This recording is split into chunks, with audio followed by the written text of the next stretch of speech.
কখন যৌন মেলামেশা করলে গর্ভে সন্তান হওয়ার সম্ভাবনা আছে এবং গর্ভে সন্তান ধারণ করে থাকে এ সম্পর্কে অনেকেই জানেন না। এটা কিন্তু গুরুত্বপূর্ণ একটা প্রশ্ন। সঠিক সময় যদি যৌন মেলামেশা না করা যায় তাহলে কিন্তু গর্ভে কিন্তু সন্তান আসে না। এ ব্যাপারে আপনাদেরকে জানতে হবে। আর জানানোর জন্য আমি ডাক্তার মীর শহীদুল ইসলাম শুভেচ্ছা 255 ঐতিহ্যবাহী শেখগার থেকে আপনাদের মাঝে সংযুক্ত হয়েছি। জি দর্শক শ্রোতা, সঠিক সময়টা আপনারা জেনে নিন। সঠিক সময়টা হলো ওভুলেশন পিরিয়ডে কিন্তু ইন্টারকোর্স বা যৌন মেলামেশা করতে হবে। কিন্তু ওভুলেশন বা ইন্টারকোর্স যে করতে হবে ওভুলেশন পিরিয়ডে, এই ওভুলেশনটা তো অনেকের জানা নাই। অনেকের জানা নাই বলতে অনেকে চিকিৎসা পেশার সাথে জড়িত, হয়তো এরকমেরও অনেকে আছেন যে ওভুলেশনটা তারা জানেন না। এটা দুঃখের বিষয়। এখন ওভুলেশনটা কি এটা একটু জেনে নিতে হবে। অনেকে আছেন দেশে আছেন, তার ওয়াইফ আছে গ্রামে। উদাহরণস্বরূপ আপনি আছেন চিটাগাংয়ে, আপনার ওয়াইফ আছে বরিশালে। আপনি আছেন ঢাকাতে, আপনার ওয়াইফ আছে রাজশাহীতে। আপনি আছেন সিলেটে, আপনার ওয়াইফ আছে কুষ্টিয়াতে। এরকমের দেখা যাচ্ছে পুরুষেরা চাকরির তাগিদে এক জায়গা থেকে অন্য জায়গাতে যাচ্ছে, কিন্তু ফ্যামিলির সবাইকে নিয়ে যেতে পারছে না। স্ত্রীকে তার নিজ বাড়িতে রেখে যাচ্ছে, বাচ্চা কাচ্চা স্কুলে যাবে বা সংসারকে দেখাশোনার জন্য ওই তার স্ত্রীকে গ্রামের বাড়িতে রেখে যাচ্ছে। এটাই বেশিরভাগ ক্ষেত্রে হয়ে থাকে। আবার অনেকে আছে বিভিন্ন বাহিনীতে চাকরি করে থাকেন। এটা হতে পারে আনসার বাহিনী, হতে পারে পুলিশ বাহিনী, হতে পারে র্যাব বাহিনী, হতে পারে সেনাবাহিনী, হতে পারে বিমান বাহিনী, হতে পারে নৌবাহিনী। এই বিভিন্ন বাহিনীতে চাকরিরত অনেক সোলজার আছেন, হ্যাঁ, বা অনেক অফিসার আছেন যারা যার যার ক্যান্টনমেন্টে যার যার ব্রাকে অবস্থানরত। উনি হঠাৎ করে 3 দিনের জন্য, 4 দিনের জন্য, 5 দিনের জন্য একটা ছুটি নেয়। ছুটি নিয়ে সে বাড়িতে যায়। বাড়িতে গিয়ে তার স্ত্রীর সাথে সে ইন্টারকোর্স করে, কিন্তু দেখা যায় ওই সময় কিন্তু তার বাচ্চা হচ্ছে না। কেন হবে? ওই সময় তো তার ওভুলেশন হচ্ছে না। আর ওভুলেশন না হলে তো বাচ্চা হওয়ার কোনো প্রশ্নই আসে না। এখন ওভুলেশনটা কি, এই জিনিসটাই তো অনেকে জানেন না।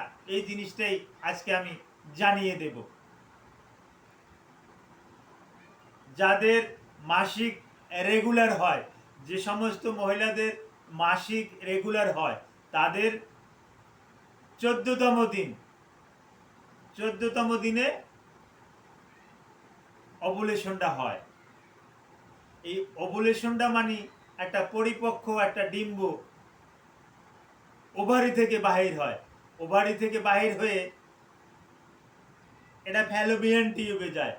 আপনাদের জানানোর জন্য অতি সংক্ষেপ করে বলতেছি, তা না হলে অনেক বড় হয়ে যাবে ভিডিও। তো ওভারি থেকে একটা পরিপক্ক ডিম্ব ফ্যালোপিয়ান টিউবে চলে যায়। এই ফ্যালোপিয়ান টিউবে চলে যাওয়ার পর এটার একটা আয়ুষ্কাল থাকে।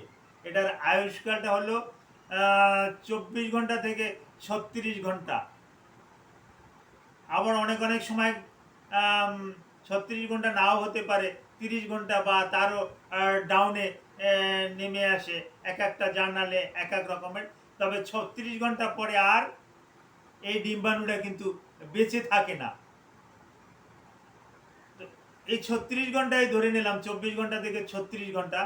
এই 36 ঘন্টার ভিতরে যদি একটা স্পাম পায়, তা এই স্পামের সাথে কিন্তু জাইগোট ঘটে। আর জাইগোট ঘটলি তখন কিন্তু একটা সন্তান হওয়ার কিন্তু সম্ভাবনা থাকে। আর তা না হলে ওই ডিম্বাণুটা আস্তে আস্তে করে ইউটেরাসে চলে আসে, ইউটেরাসে চলে এসে ইউটেরাসের ওয়ালের গায়ে লেগে থাকে এবং ওইটা মারা যায় এবং পরবর্তী মাসিকের সময় ওটা কিন্তু ওই মাসিকে যে রক্ত যায় ওই রক্তের সাথে ওটাও অ্যাড হয়ে কিন্তু বাহিরে চলে আসে। তো ওভুলেশনের সময় আপনাকে ইন্টারকোর্স করতে হবে। ওভুলেশনের সময় স্বামী স্ত্রী যদি দৈহিক মেলামেশা করা যায় তাহলে এই সময়ে কিন্তু বাচ্চা হওয়ার একটা চান্স থেকে যায়। যদি কারো কাপেল যুগলের যদি কোনো শারীরিক কোনো সমস্যা না থাকে, আবার অনেক সময় যদি এই পুরুষের যদি অ্যাজোস্পার্মিয়া, নর্মোস্পার্মিয়া এরকমের সমস্যা থাকে, সেক্ষেত্রে আবার কিন্তু মিস হতে পারে। ওভুলেশনের সময় মিলিত হলেও এটা কিন্তু মিস হতে পারে। একটা মহিলা কিভাবে বুঝবেন যে তার ওভুলেশন হয়েছে? এটা বোঝার আবার কতগুলো লক্ষণ আছে। মহিলা দেখবে তার শরীরে একটু জ্বর জ্বর ভাব, শরীরে একটু জ্বর জ্বর ভাব, এবং এটাই একটা বেশি, টেম্পারেচারটা স্বাভাবিকের থেকে 1°F বেশি আসবে, এবং যোনিপথ দিয়ে পিচ্ছিল একটা পদার্থ বের হয়ে যাবে। এইটা এই পিচ্ছিলটা ঘনও না পাতলাও না, হ্যাঁ, স্বাভাবিক একটা পিচ্ছিল বাহির হবে।